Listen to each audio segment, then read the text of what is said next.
Today I'm just going to be teaching you on how do we simplify fractions.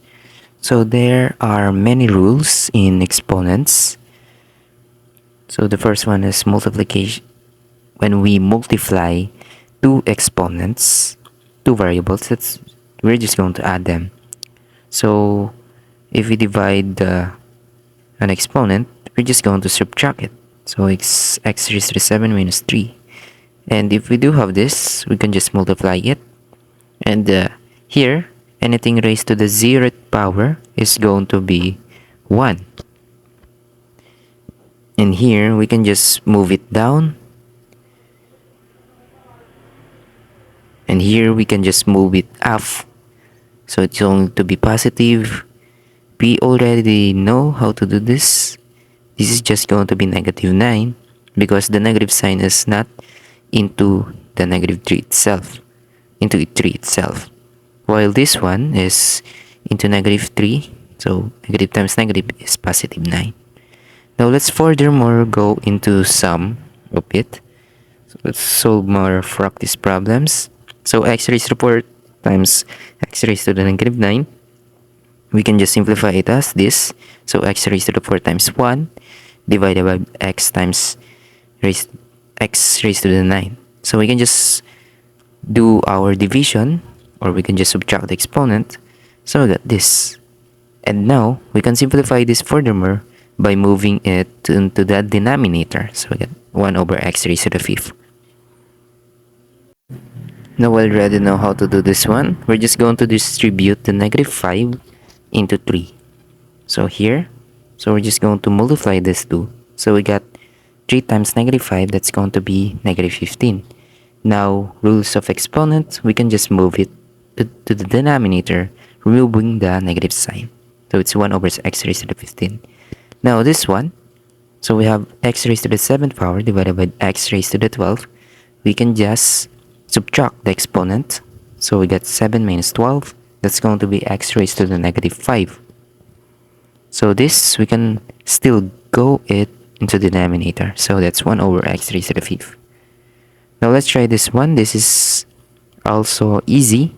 So we get quantity 3x squared raised to the 3rd power. What we can do here is distribute it. And we're going to distribute it also in the coefficient, leaving us with 3 raised to the 3rd power times x raised to the 6th. And 3 raised to the 3rd power is 27 times x raised to the 6th power. Now how about this one? This is also just like earlier, but we also introduce new variable, which is y. So now let's distribute the 2. Here, here, and here. Okay, so we got negative 2 raised to the 2nd power times x. And we have 3 times 2 here. And we have y. Then we have 4 times 2. So, like, quantity negative 2 raised to the 2nd power is 4. This is 3 times 2, 6. We got 4 times 2 is 8. So this is the answer. Now let's try some harder problems such as this one. So we get quantity 5x cubed multiplied by 4x raised to the 7th. So we're going to multiply the coefficient and our exponents. We are just going to add it. So multiply and add. So 5 times 4 is going to be 20. And we have x raised to the 10th power if we add.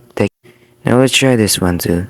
So we get 7 times x raised to the 6th multiplied by 5 times x raised to the 4th.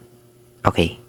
So again, we're just going to multiply the coefficient, and we're going to add the exponent. So 7 times 5 is 35, and we got 10.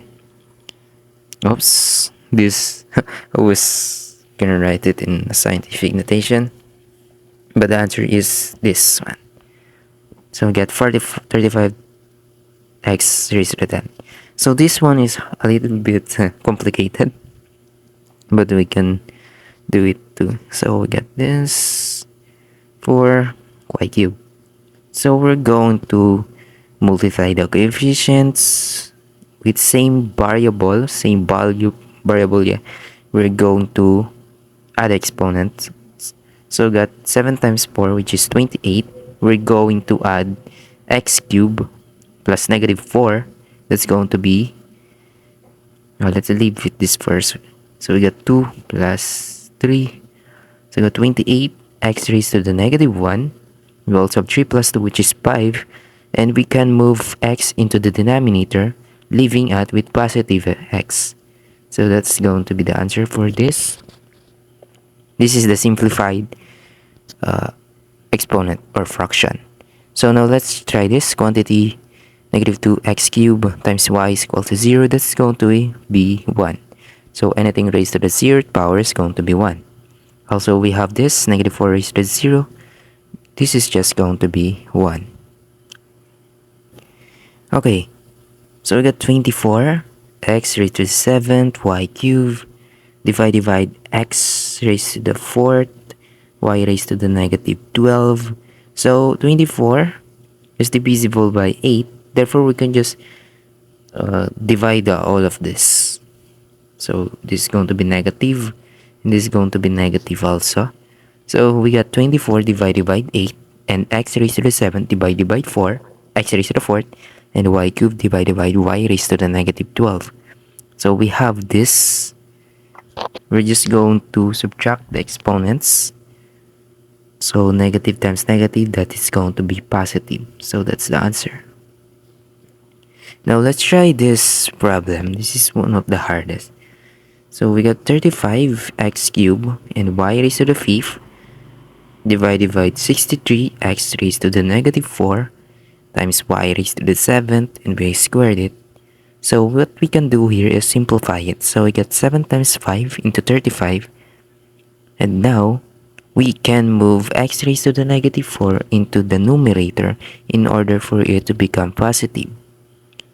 So we got 3 plus 4.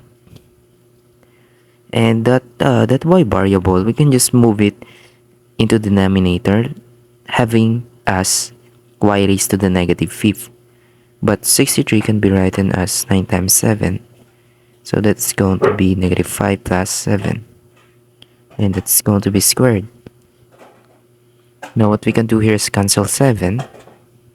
And leaving out with 5. X raised to the 7. That's going to be 4 plus 3. Let's cancel 7. We get 9. Y raised to the 2. We still have the second power.